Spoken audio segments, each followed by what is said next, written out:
महाभारत का एक ऐसा योद्धा जिसने कौरव पांडव दोनों ही पक्षों से युद्ध किया। आखिर कौन था वह योद्धा जो युद्ध के रुख ही बदल डाला? जानने के लिए वीडियो को अंत तक अवश्य देखें। आप देख रहे हैं भक्ति मन।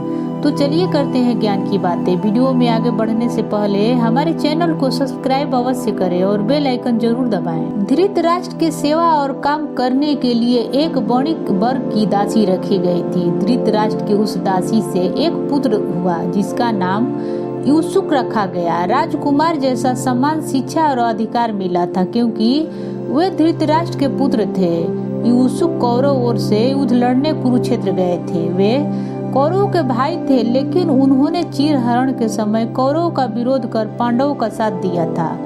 वे हर समय कौरवों को अनैतिक हरकतों का विरोध करते थे। यह बात युधिष्ठिर अच्छी तरह से जानते थे। युत्सु एक धर्मात्मा थे, इसलिए दुर्योधन की अनुचित चेष्टाओं का बिल्कुल पसंद नहीं करते थे और उसका विरोध भी करते थे। इस कारण दुर्योधन और उनके अन्य भाइयों उसका महत्व नहीं देते थे और न उनका मजाक उड़ाते थे। युत्सुक ने महाभारत युद्ध रोकने का बहुत प्रयास किया था, लेकिन उसकी नहीं चलती थी। जब युद्ध प्रारंभ हुआ तो पहले तो कौरवों की ओर से ही थे। युद्ध के प्रारंभ होने वाले दिन एक वक्त जब युधिष्ठिर ने उसे समझाया कि तुम अधर्म के साथ दे रहे हो, ऐसे में युसु ने विचार किया और वह डंका बजते ही कौरवों की सेना से पांडवों की सेना की ओर आ गया। हालांकि बात यह थी कि युद्ध प्रारंभ होने से ठीक पहले युधिष्ठिर ने कौरव सेना को सुनाते हुए घोषणा की कि मेरा पक्ष धर्म का है। जो धर्म के लिए लड़ना चाहता है वह अभी भी मेरे पक्ष में आ सकता है, मैं उसका स्वागत करूंगा। इस घोषणा को सुनकर केवल युसु कौरव पक्ष से निकल कर आया और पांडवों के पक्ष में शामिल हो गया। युधिष्ठिर ने गले लगाकर उसका स्वागत किया। अपने खेमे में आने के बाद युधिष्ठिर ने एक विशेष रणनीति की तहत युसु को सीधे युद्ध के मैदान में नहीं उतारा, बल्कि एक महत्वपूर्ण कार्य सौंपा। युधिष्ठिर जानते थे कि वह इस कार्य में सबसे योग्य है।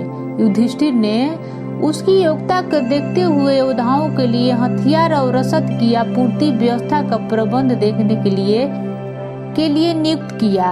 पांडवों की 7 लाख अक्षौहिणी सेना थी। युसुक ने अपने इस दायित्व को बहुत जिम्मेदारी के साथ निभाया और अभावों के बावजूद पांडव पक्ष को हथियार और रसद की कमी नहीं होने दी।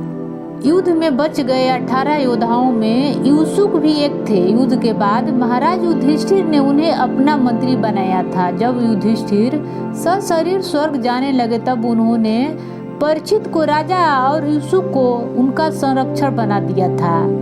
धृतराष्ट्र के मृत्यु के उपरांत युसुक ने ही उन्हें मुख अग्नि देकर पुत्र धर्म निभाया था।